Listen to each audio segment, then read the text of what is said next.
Well, so many emotional twists and turns in a match that Sporting Kansas City absolutely had to win in order to keep their tournament hearts beating. That's the topic of tonight's Roundtable, where I'm joined by Dani and Jared Kohler. All right, guys, well, Sporting KC's first two matches have been nothing short of wild. Lots of good and lots of bad moments, but Kansas City's tournament heart still beating heading into the team's third and final group stage match.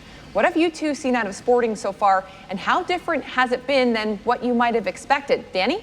I think it's, of course, like you mentioned, Breland, it has been wild. These last two games, we've seen both the best of Sporting KC and the absolute worst, because the timing in that first match was horrible. Peter Vermes said it perfectly. He says, you go into a match with 11 guys, you got to finish the match with 11 guys. You can't have those mental mistakes.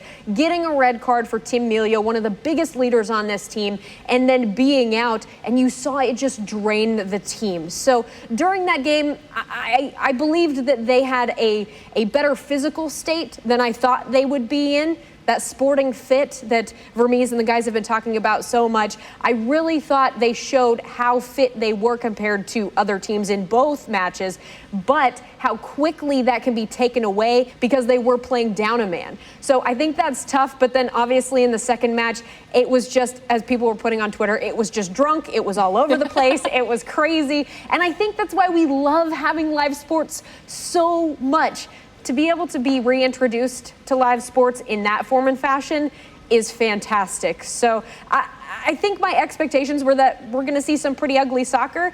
And in reality, we've seen soccer that's kind of all over the place, whether it's both ugly or excellent. So it's kind of met my expectations, but it's exceeded them from the fact that it has been a lot of fun to watch already. Yeah, just to go off your point, I kind of was on the same boat. I expected, especially after talking to guys like Matt Beasler and, of course, Vermes himself, that there would be some physical issues, right? That was the entire thing during the preseason was, well, you know, we're not used to playing games. I don't know if we're going to be able to physically hack it for an entire MLS game.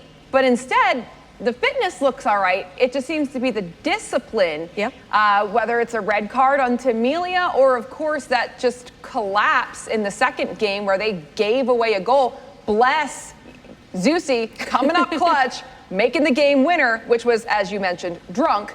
But a goal is a goal, whether it's drunk or sober, whatever. But yeah, I think that has been the most surprising part, is that mental discipline is just kind of not quite where I anticipated it being. Jared?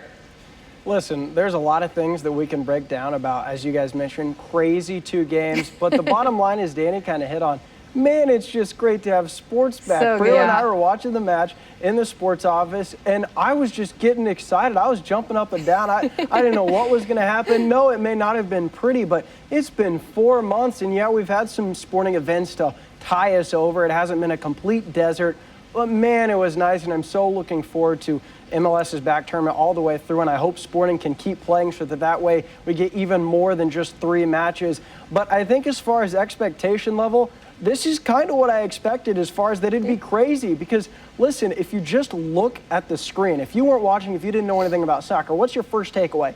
These dudes are drenched in sweat. Yes. It is hot, and they are running for 100 minutes. They are tired.